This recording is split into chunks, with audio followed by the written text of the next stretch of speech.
finding it hard to be vegetarian when you've got IBS.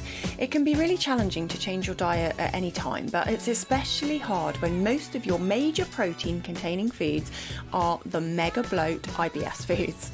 So this is exactly what I'm going to cover in this episode of The Inside Knowledge. You'll learn which kind of vegetarian protein foods are less likely to make you bloat, how to actually calculate how much protein you need. I'm going to talk about how to manage the low FODMAP diet as a vegetarian, and what's the deal with protein powders? Do you need them? You'll also hear how to download my fake meat vegetarian review at the end.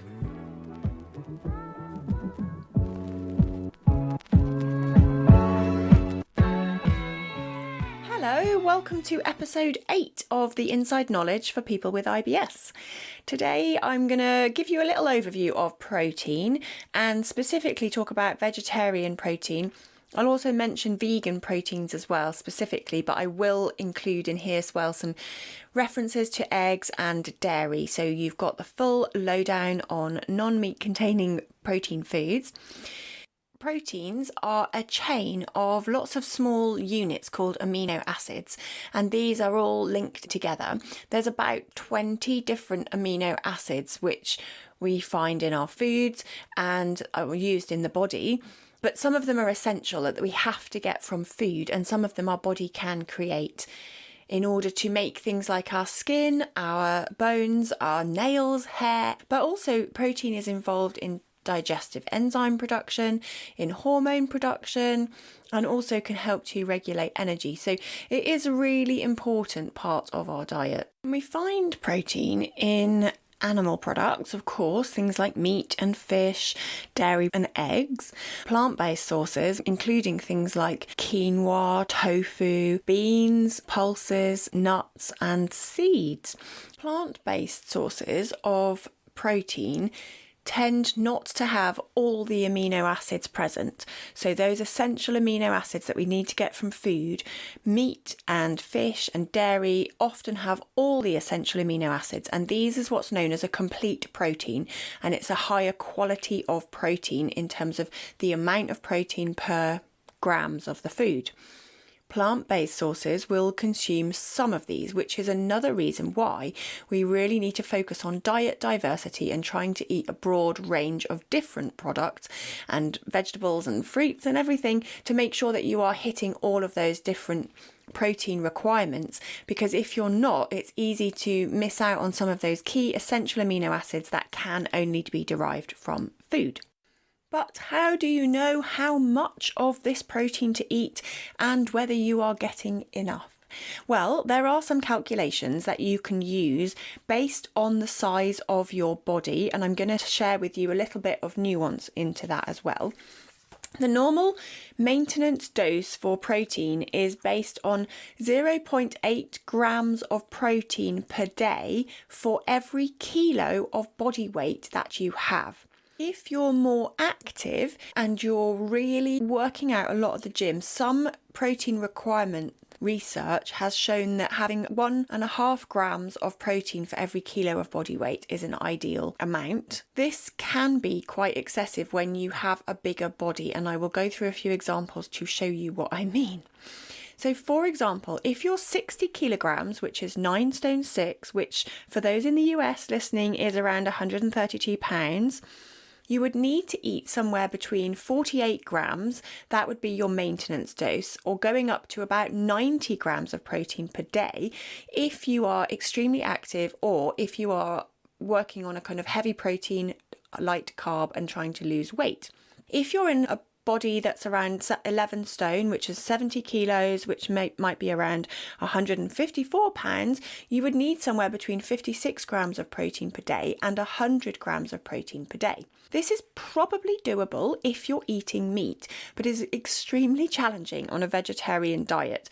And so what we'll just want to make sure that we're looking at is how to hit your minimum maintenance dose, because for me, that is the baseline. That is the essential. It's a maintenance dose to stop your muscle wastage, to make sure that you've got enough energy and enough key amino acids to help stay healthy hair, healthy nails, healthy skin, and just feeling good.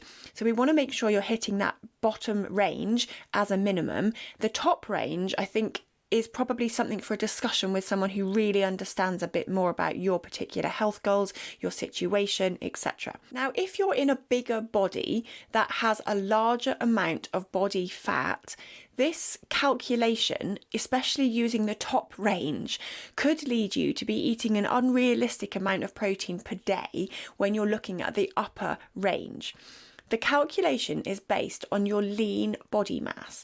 So you need to take a little bit of a reduction down to make sure that you are not eating 200 grams of protein, because it's just not sustainable. It's extremely expensive and you would just be eating protein all day long. So what we want to do is just try to make an estimate based on your fat mass, and if you don't know how much body fat you've got, you could just take off around 20 to 30, maybe 40% of this figure in order to hit your target. So let me give you some examples here as well. So imagine that your body is around 96 kilos, which equates to 15 stone roughly, which is around 212 pounds. In this calculation, you would need between 76 grams and 144 grams of protein per day, which you can imagine is a huge amount of protein.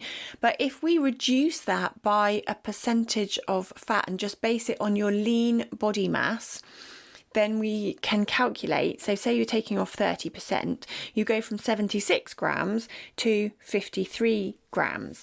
Now, I might put some of these calculations in the show notes to better explain it. So if you want to have a look at the show notes and you'll just see this written out, it might help you to see it. I guess my main point is that we need to think about a minimum intake of protein of around 50 grams per day, and more if you're in a bigger body. Okay, so the bigger size you are, you're going to need a bigger amount of protein, but there's a limit to that at some point. So the basis of this calculation is from your fat-free mass, which includes your muscles, your organs, your bones, like everything else that's not fat in your body.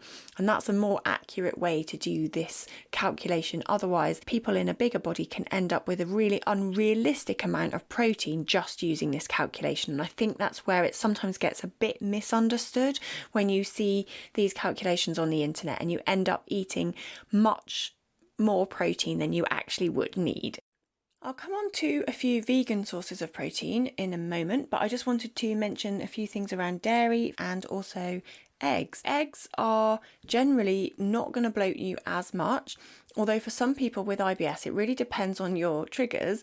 But some people are sensitive to sulfur compounds in our food. And particularly if you find you've got really sulfury smelling gas, eggs could be a bit of a trigger for that. But if you are sensitive to FODMAPs, which is the fermentable carbohydrates, like the fibres in vegetables, then eggs is probably going to be okay for you. Eggs contain somewhere between 4 to 6 grams of protein, so you can eat 2 to 3 eggs in one sitting, absolutely fine. I know there was some concern about not eating too many eggs in a week because of cholesterol levels. If you're on a vegetarian diet and you're eating a broadly low-fat, healthy, plant-based diet, I would say don't worry about eating eggs. You're not going to have a massively high cholesterol intake.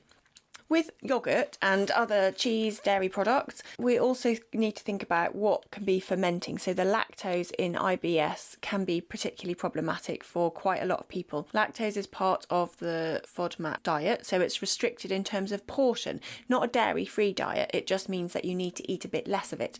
Now, when you're relying on cheese and yogurt for your protein levels, if you're following the low FODMAP diet, you won't be able to eat enough of these to get your protein requirements met.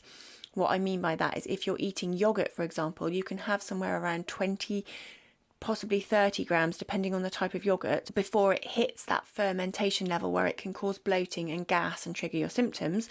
So you can have a small portion of yogurt, but it's not going to be enough to get your protein. And this is what the challenge is all the time with the vegetarian IBS diets. Now, that is not to say that you shouldn't eat any dairy, because if you are vegetarian and you're happy to eat dairy, then it's completely fine, partly because it's going to be a good source of calcium, but also we need to think about how you can add protein to every meal and how you can try to bulk it up bit by bit. So having a small amount of cheese, and normally around 40 grams of cheese is fine before you start hitting that rate where you might get lactose intolerance problems.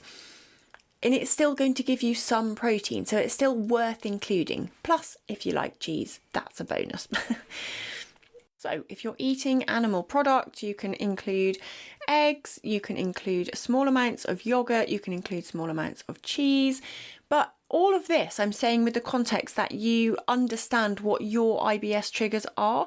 So even if you find eating a large amount of lactose heavy food can set off your symptoms, you might be okay with a small amount. I'm going to do a future episode on dairy and gluten because I find it is full of misconceptions for IBS. But we're just today focusing on protein and vegetarian sources of protein. So what I want to make clear is that you often can include small amounts of these kinds of foods that in large amounts may trigger your symptoms, but small amounts would be generally okay.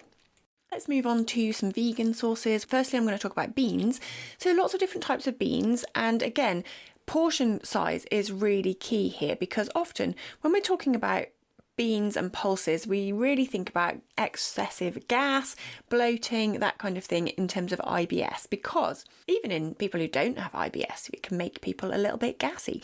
That is down to the rapid fermentation of the starches by your gut bacteria in your large intestine.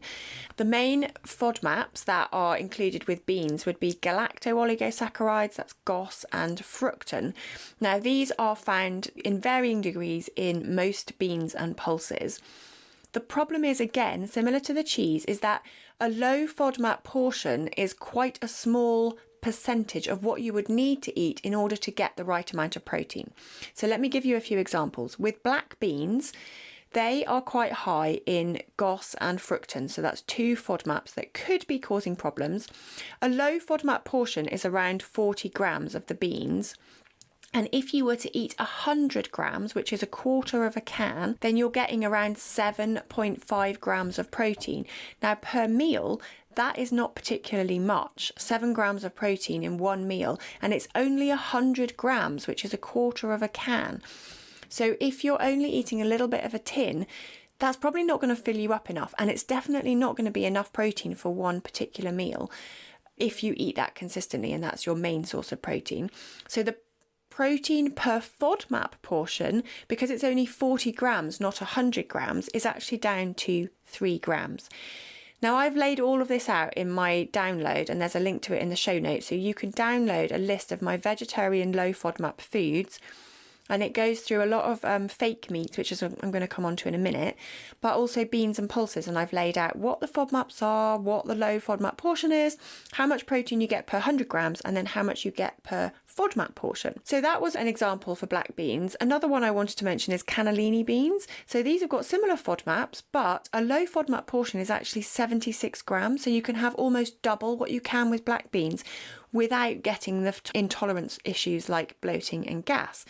So you could be eating around 5.5 grams of protein, roughly, per FODMAP portion, whereas other things like red lentils, you can't hardly get any protein out of them because the FODMAP portion is relatively small. I hope this is clear the way I'm explaining it. It really works better when I've got a visual in front of me. So download the guide and see if you can work it out. And if you've got any questions, then please email me. You can contact me via my website and I will happily explain it, because I want you to be clear again that you can have small portions of these, and we should be looking to include as many different protein sources as you can throughout the day. Now, the thing with FODMAPs is generally that we don't want to have too many of the same FODMAP in the same meal, and that is because if you have 2 or 3 low to moderate portions of a certain food, then it can certainly turn into a high FODMAP meal pretty quickly. And then that could lead to the triggering of your symptoms.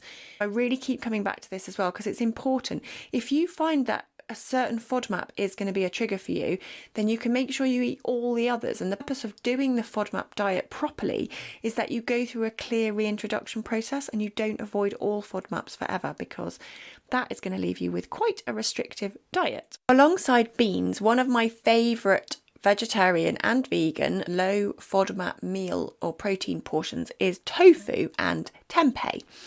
Tofu is made from soya beans, and there are two types. You can get a firm drained tofu. Sometimes you'll find it ready cut up, marinated in a packet. Sometimes it's just in a calcium solution.